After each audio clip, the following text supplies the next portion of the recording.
Leo, Sun, Moon, Rising, and Venus placements at of course sa ating mga cross-watchers. Magandang araw po sa inyong lahat. Welcome or welcome back po dito sa Bonum Magos PH. For today's video, Leo, alamin natin kung ano yung mga energies na paparating sa inyo sa bawat aspeto ng iyong buhay. Paalala lang, Leo, at sa lahat po ng mga ibang zodiac signs na nanonood, cross-watchers, lahat po ng readings ko dito sa YouTube ay general reading lamang. So, ibig pong sabihin, hindi po lahat ay makaka-resonate. Kunin nyo lang kung saan kayo nag-resonate, Leo, at iwan yung hindi. Alright, let's start. Leo signs. Mga energies na paparating para sa ating mga Leos. Okay, Leo, first card, you have the Three of Pentacles. Next, you have the Empress. Next energy, you have the Judgment card. You have the Nine of Swords. Four of Cups. Five of Wands. Knight of Wands. And the Queen of Pentacles. Okay, umpisa na natin, Leo.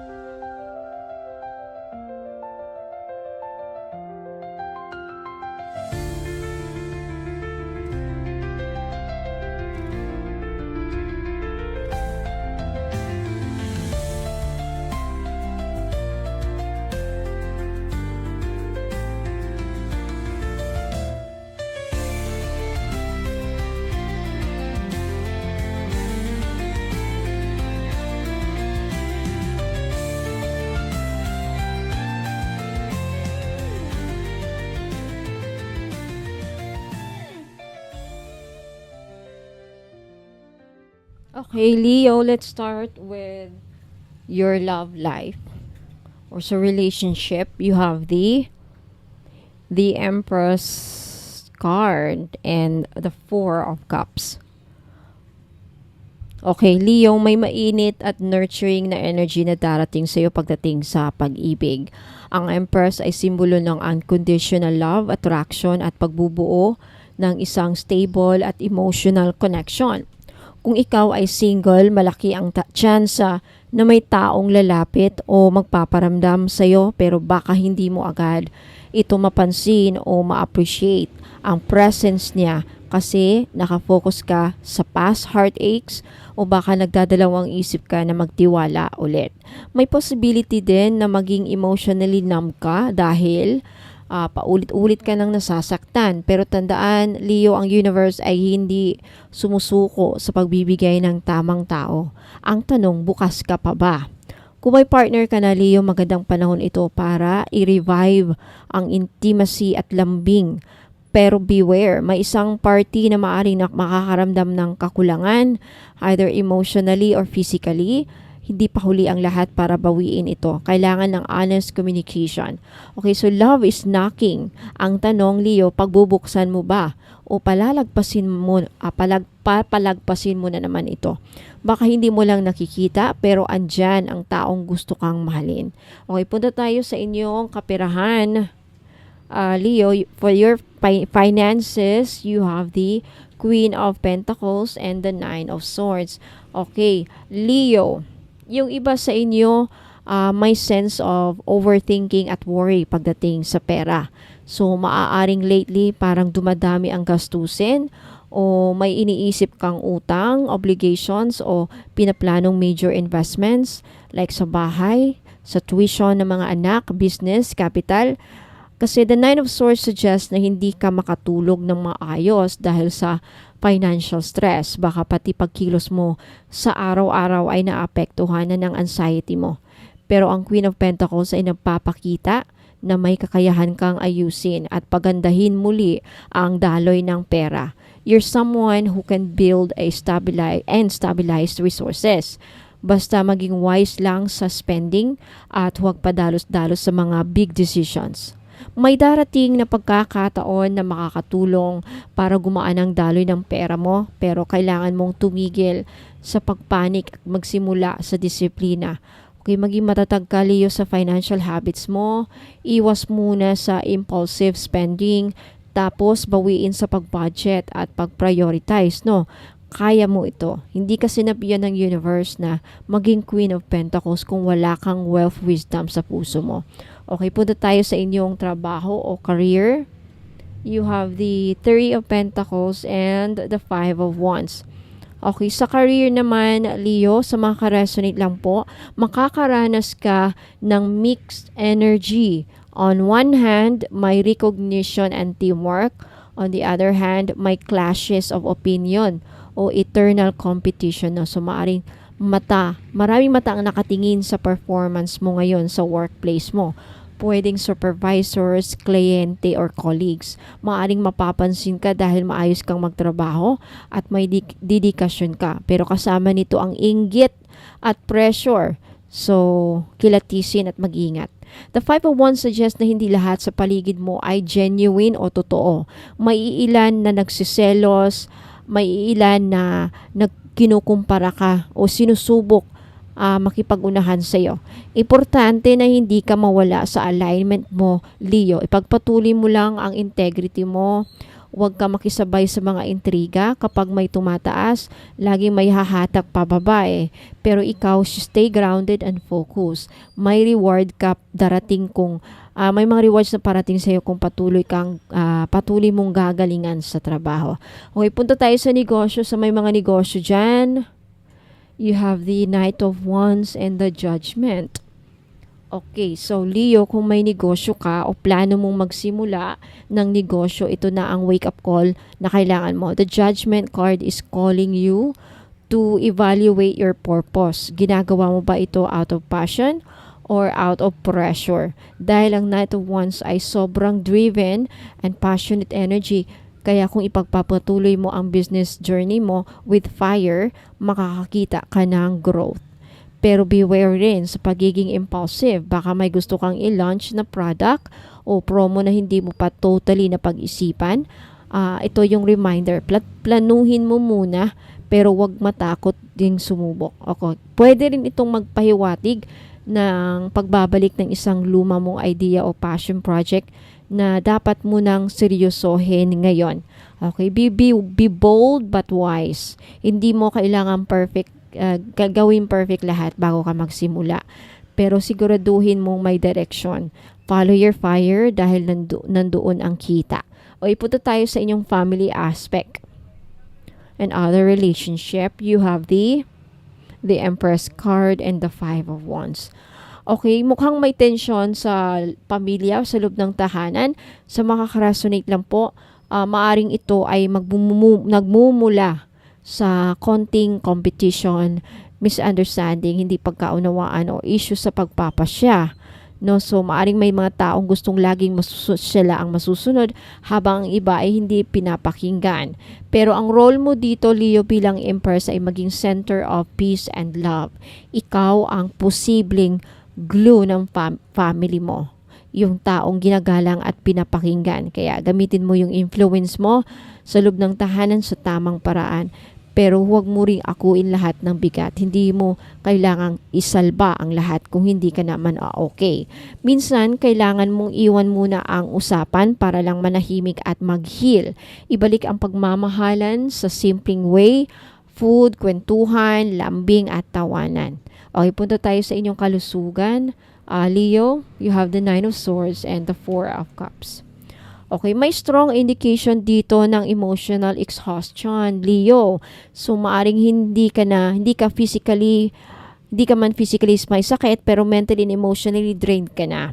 Parang araw-araw may tinatakasan kang pakiramdam, possibly lungkot, guilt, frustration, or regret.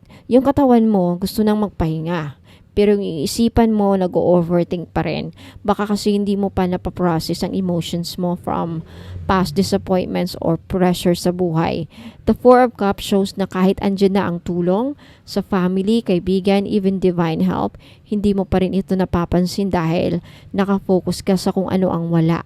Unahin mo muna ang sarili mong healing. Leo, matulog, maglakad, magdasal, mag-detox sa social media. Huwag mong i-take for granted ang warning ng katawan mo. Rest is part of productivity. Punta tayo sa inyong spiritual aspect. You have the Judgment and the Queen of Pentacles. Ito ang pinaka-powerful combination para sa spiritual awakening and grounding, Leo. No? The Judgment card is telling you na hindi na uubra ang paisi-isi lang sa spirituality. May tawag sa'yo na maging mas intentional, mas aligned at mas connected ka. So, maaaring makakaramdam ka ng big shift, bigla kang magkaroon ng desire to meditate, to protect your energy, or to pursue your soul purpose. Kasabay nito, Leo, pinapaalala ng Queen of Pentacles na hindi mo kailangang maging mystical or alienated, no? You can stay spiritual and grounded at the same time. Be open sa signs na darating. Kung may biglang may tumawag sa iyo para mag-pray, magdasal, mag-alay, sundin mo yan. That's your soul waking up. Ibalik ang rituals mo, kahit simple lang, incense, dasal, journal, crystals, ayan. So Leo, this is your chapter of realignment and responsibility. Hindi mo na pwedeng i-ignore ang mga signs ng growth sa love, sa pera, sa negosyo, or purpose. Totoong may pagod, may mga away, may stress, pero ang baraha mo ay punong-puno rin ng mga opportunities para ikaw ay umangat, maghilom, at mamumuhay ng align sa soul mo. Okay, so Leo, Sun, Moon, Rising, and Venus placement. Let me know if nag-resonate po sa inyo ang reading. Like this video if nagustuhan niyo po. Mag-comment sa baba if you want to claim this. Now, sa mga naghahanap po ng libreng ritual, kahit anong ritual, okay, kausapin niyo po ako sa Facebook page, Bona Magos PH, at sabihin niyo sa akin, ikwento niyo sa akin kung ano mga pinoproblema ninyo para matulungan ko, para kayo ma-assess natin kung anong specific ritual ang kailangang gawin para sa problema ninyo. May dalawa kayong option para ma-avail ang ritual. Option 1, bili kayo ng item na ino-offer ko dito sa YouTube pagkatapos dito. Okay, may maipapakita ako mga items dito after this. Kaya wag muna kayong aalis. Kung gusto niyo bumili ng item para maka-avail ng libreng ritual. Now, kung taga-ibang bansa kayo, kasi wala po akong international shipping, pero pwede po nating ipadala dito sa kapamilya mo, kamag-anak mo, kaibigan, kakilala, at sila na po bahala ang magpadala papunta sa inyo. Paano nila ipadala yan? Okay? At yan. Pero kung wala kayong bibilhin, stand-alone service ang tawag dyan. So, serbisyo ang babayaran ninyo sa akin. 1,000 pesos per ritual. Okay? Kausapin niyo ako sa mga gusto niyong iparitual sa Facebook page, yung may Bonum Magos PH, verified ni Meta, yung may blue check po. Mag-ingat po sa mga scammers na gumagaya sa Facebook page ko. Yung walang blue check, yun po ang scammer. Okay? Legit, yung may blue check, yung verified ni Meta, ako po yan. Okay? So, ayan. So, Leo, Sun, Moon, Rising, and Venus placements, maraming salamat po. Again, sa mga gustong makapag-order na may libreng ritual, distance Reiki, ayan, huwag muna kayong aalis. Panoorin niyo itong video na to hanggang sa dulo kasi may mga ipapakita ko ditong items. By the way, itong mga items na to, pag na-sold out na, wala nang chance na ma-restock. Bihira lang po ako magre-restock. Kaya, grab this opportunity kung itong item na to, bihira lang, hindi basta-basta agad na bibili, then is your chance na kasi baka saka kayo maghanap pag ubus na. Wala na akong maipo-provide na restock. Okay, so don't go away, Leo. Magbabalik po ako. Ingat po. Black obsidian with mantra agate bracelet. Magkano ito? 1,450. Includes free complete ritual package, no? 38 steps of blessing ritual, distance Reiki healing, personalized prayer or ritual requests, at 2 freebies. So benefits ng Black Obsidian with Mantra Agate Bead. Black Obsidian, the ultimate protector. Powerful psychic protection stone na nag-a-absorb at nagsisigaw ng negative energies from people or environments. Best ito para sa mga empaths, healers at mga taong madaling kapitan ng inggit o psychic attacks o mga kulam-kulam, mga palipad hangin. Helps cut energetic cords from past trauma or toxic people. So, mga spiritual uses nito, ideal for grounding during meditation, acts like a mirror. Pinapakita ang truth and hidden energies around you. Sinasabing mainam ito suotin kapag may kinakaharap kang pagsubok o spiritual warfare. Ay, Mantra Agate Bead, energy amplifier at sacred channel. Ang pulang agate bead na may golden mantra script ay hindi lang dekorasyon. Spiritual amplifier ito ng intentions mo, blessings at mantra. So, may nakaukit na mga Tibetan mantra of compassion. Om Mani Padme Hum attracts divine mercy, protection, and healing. Pinaniniwala ang nagbibigay daan para makakuha ng spiritual favor at good karma. Energy ng mantra ay nakaseal sa bead at sumasabay sa vibrations mo habang suot mo ito. So ideal ito sa mga may trabaho o negosyo na exposed sa competition, chismis at inggit. May mga nakaranas ng emotional instability, burnout or spiritual fatigue, mga gusto ng protection, divine support habang nagme-meditate, nagwo-work or naglalakbay. Para sa mga gusto ng mas malalim na spiritual connection habang pinoprotektahan ang sarili. Again, magkano? 1,450. Take a screenshot. Ipaki-screenshot po at ipadala nyo sa akin sa Facebook page, Bono Magos PH, yung may blue check, verified ni Meta, if gusto nyo pong mag-order. Thank you so much. Sa Healing at Hope, 1,900 pesos only with free complete inclusions, 38 steps of blessing ritual, may distance Reiki healing, personal prayer or ritual request libre at 2 freebies. So, bakit kilala ang Sugilite bilang Stone of Cancer Healing? Ang Sugilite ay isang bihirang at highly spiritual na healing stone, lalo na kilala sa metaphysical world bilang bato ng spiritual na protection at paggaling.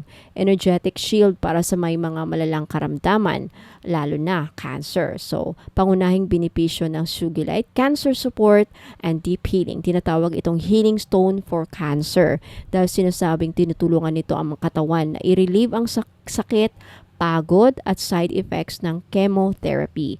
Energetically, pinapalakas nito ang cell regeneration at immune system.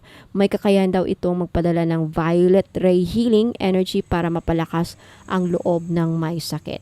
Mental clarity and focus for recovery. Kapag may sakit, mahirap mag-focus, no? Ang Sugilite ay nagdadala ng calmness at concentration para sa mga may anxiety, depression o pagkalito dulot ng matinding karamdaman.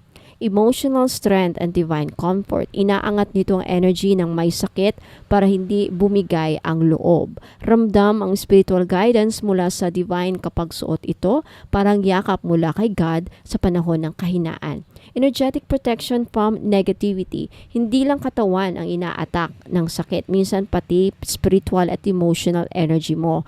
Ang Sugilite ay isang protection laban sa psychic attack, hopelessness at draining people. And also it activates their third eye and crown chakra. Ideal para sa may sakit na gustong i-maintain ang spiritual connection habang nagre-recover. So para kanino ito? Para sa may cancer or other chronic illnesses, para sa mga nangangailangan ng emotional support habang nagpapagaling, para sa mga nag-aalaga ng may sakit at gustong mapanatiling energetically protected, para sa mga gusto ng spiritual reinforcement habang nasa treatment.